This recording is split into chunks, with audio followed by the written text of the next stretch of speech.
here with head coach Jack Owens after a 79-63 win over Alabama A&M. Coach, your opening statement.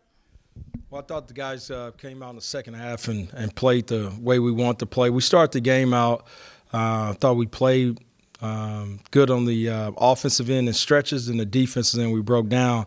Around the 14-minute mark, offensively, they just packed the zone, and we had to turn down a good shot to get a great shot. I believe we made 5 threes in the first half, and then we made 10 in the second. We didn't do anything different outside of working inside out, and when the guys did that, we were able to make some rhythm threes and open the game up. All right, we'll open up for questions.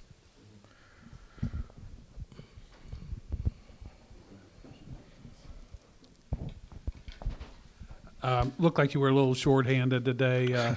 I guess you knew that sometime in advance. How did that work out in terms of preparation and meeting the challenge? It's challenging just from the standpoint of day to day. We've been having to figure out rotations, and once we get everyone healthy, I'm excited to see that. You get Bam, you get Javen back. This is the most we've been banged up since we've been here, and there's just things happening in games, practice or whatnot, things that we can't control. But it messes. The rotations isn't set yet because Javen and Bam will be in the rotation, but it's also giving other guys opportunities to play. So I think that's a good thing as well. Eli played pretty well on the defensive side of the ball. Yes, he did. Do you think there was much of a drop-off at all from going from Bam to Eli playing big minutes? Eli did a great job. Second half, ball screen D, post D. He allowed us to play straight up on a block. That guy is 280 pounds, and we were to play straight up, and that's huge. If we can do that and stay home on the other guys, that's big for our defense. But I thought he did a great job, especially in the second half, of being up and helping contain the dribble. And also he did a great job, like I said, in post D and rebounding and running the floor. That was a great second half for him. You talked last weekend about how going forward you expected to see more from Day Grant on the offensive side of the court. Yeah. Is tonight pretty much what you expect to see going forward, or at least some flashes of that? Yeah, I'm not worried about him on that end. I know, before our first game, he was playing at a high level. And I think he's just, he's getting acclimated to playing again and at this pace and everything else. But he's a guy that can score points in bunches. He's a very talented player. He and Makai, they complement each other very well. You have one guy that's a little bigger, the other guy's shorter, but they all can, both of those guys can score the basketball at a high level. Makai can, he can get in the lane. He had 8 assists in our last game, but he has the ability to score from, inside and out as well, and Day can do the same thing.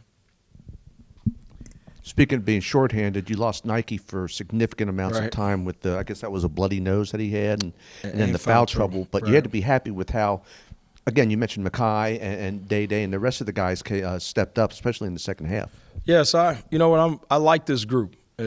Overall, I like this group. We obviously have the next man up mentality, but I'm excited about everyone getting healthy and then us continue to move forward and get better. But at the end of the day, you lose Nike with the bloody nose and the foul trouble. You have another guy that can step in. And then I thought Nike did a great job keeping his composure and setting the tone in the second half, I believe with 2 straight baskets, and then we were able to stretch the lead out from there.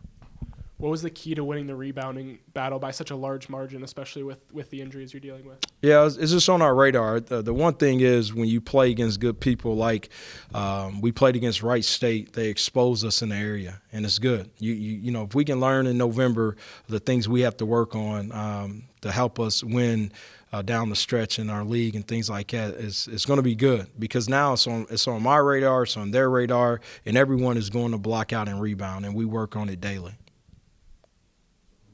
Anything else? This is a fairly young team you were playing against on an extended road trip. But what was with them being so young, what was the focus of your preparation for this particular team, or did you just go and look at your own game and try and improve in that regard?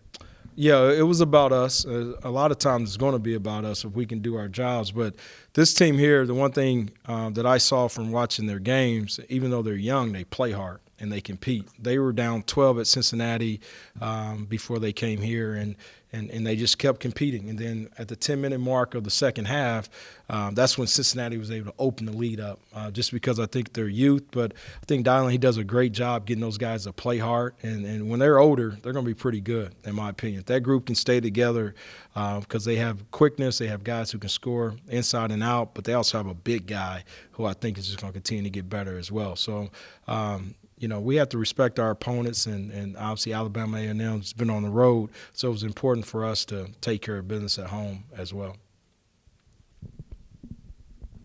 Did you have any specific players that you addressed during halftime, or anything specifically that you said to the entire team to flip the script there? It was team. It was team. It was about us. It's about us. Sometimes when people play a zone and with our ability to shoot the basketball and our skill level, you do have to pass up a good shot for a great shot. And but if you're in rhythm and you're wide open, I want you taking those rhythm threes. But at times I thought we rushed shots, or we got in the lane and we didn't make the right play or the right decision. But then in the second half, we flipped that, and it was all on them. The guys made the decision to play the right way, and we came out and we played inside out, and the guys made rhythm threes. All right, thank you, Coach. Thank you. Day, first of all, congratulations on a big night, especially a big second half. What changed for you guys from the first half to the second half, besides getting really hot from 3 points? We really just maintained ourselves and continued to play the way we play, but in a better way, and just made our shots after all. You almost feel like you were back in high school, star of the team when you got rolling in that second half? I won't say star of the team, but I'll say I was feeling a little comfortable.